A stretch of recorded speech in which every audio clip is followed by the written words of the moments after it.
Target classes Zamania में आपका स्वागत है। देखिए प्रतिशतता की सवाल है। कह रहा है एक आयत की लंबाई में 10% की वृद्धि की जाती है और चौड़ाई में 10% की कमी की जाती है, तो उसके क्षेत्रफल में कितने प्रतिशत की वृद्धि हो जाएगी।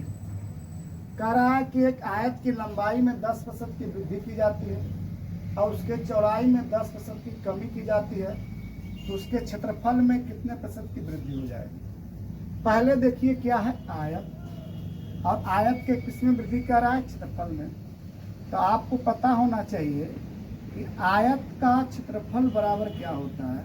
तो आयत का क्षेत्रफल बराबर लंबाई गुणे चौड़ाई। आयत का क्षेत्रफल बराबर होता है लंबाई गुणे चौड़ाई। याद करिएगा, कभी आयत में देगा, कभी वर्ग में देगा, कभी शंकु पर देगा, कहीं बेलन पर देगा। कभी भी इस टाइप की सवाल होगी जिसमें वृद्धि कहेगा, पहले वो लिखिए, उसका फार्मूला लिखिए। तो आयत का क्षेत्रफल कह रहा है, तो आयत का क्षेत्रफल बराबर होता है लंबाई गुणे चौड़ाई। अब देखिए लंबाई के बारे में क्या कह रहा है कि लंबाई में 10% की वृद्धि। तो मान लीजिए पहले लंबाई कितनी होगी 100, और 100 में 10 की वृद्धि हो जाएगी, कितनी हो जाएगी 110। बार बार कई बार भी बताएं कि जितना वृद्धि कहेगा 100 में जोड़ कर लिखेंगे और जितना कमी कहेगा 100 में घटा कर लिखेंगे। तो मान लीजिए पहले लंबाई 100 रही होगी और 10% की वृद्धि होगी, तो कितनी होगी 110 लंबाई हो गई। अगर लंबाई 2 बार होता तो यही चीज 2 बार लिखते, 1 बार है तो 1 बार लिखेंगे, 3 बार है तो 3 बार लिखेंगे। फिर इसके बाद में चौड़ाई। अब देखिए चौड़ाई के बारे में क्या कह रहा है कि चौड़ाई में 10% की कमी। तो मान लीजिए शुरू में चौड़ाई कितनी रहेगी 100 और 10 कम हो जाएगा तो 90। शुरू में हमेशा 100 मानेंगे, प्रतिशत में मूल के लिए हमेशा 100 होता है, हमेशा नीचे रखेंगे। मान लीजिए लंबाई पहले कितनी थी 100 और 10 बढ़ गई तो कितना हो गई 110। फिर चौड़ाई को मान लीजिए चौड़ाई है 100 और 10 कम हो गई तो 90। इसके बाद जो तरीका मेरा है, इसमें क्या करेंगे कि एक 100 बचा लेंगे, इसको नहीं कटाएंगे, इसी 100 से तुलना करेंगे, बाकी सबको कटा देंगे, नीचे सिर्फ 100 रहेगा।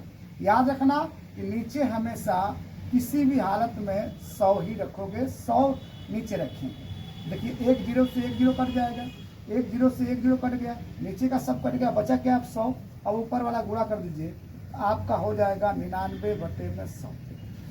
आप इसी से तुलना कर दीजिए कि पहले कितना था 100, अब कितना आ गया 99, यानी 100 से कितना कम हो गया 1, यानी 1% की क्या हो जाएगी, कमी हो जाएगी। क्षेत्रफल में 1% की कमी हो जाएगी। मान लीजिए ऐसे ही सवाल होता और कहता कि लंबाई में 20% की वृद्धि और चौड़ाई में भी 20% की वृद्धि हो जाती है, तो क्षेत्रफल में क्या प्रभाव पड़ेगा। तो उसके लिए भी पहले क्या मानेंगे, लंबाई 100 और 20 बढ़ गया तो कितना हो गया 120। फिर चौड़ाई के लिए 100 और 20 बढ़ गया तो क्या करेंगे 120। 100 बचा लेंगे, हर हालत में 100 बचा लेंगे, बाकी सबको कटा देंगे, नीचे सिर्फ 100 रहेगा। एक 0 से एक 0, एक 0 से एक 0 कट गया। अब आ जाएगा 12 में 12 गुणा करेंगे 144/100। अब इसी 100 से तुलना कर देंगे, 100 से कितना ज़्यादा है 44 ज़्यादा है, यानी क्षेत्रफल में कब प्रतिशत की वृद्धि हो जाएगी 44। ऐसी सवालों में चाहे वो शंकु में दे, बेलन में दे, वर्ग में दे, इस सब में काम करेगा। आप इस तरीके से आप आराम से आप लगा सकते हैं। आप मेरे चैनल को लाइक कीजिए, शेयर कीजिए, सब्सक्राइब कीजिए, कमेंट में लिखिए। जय हिंद।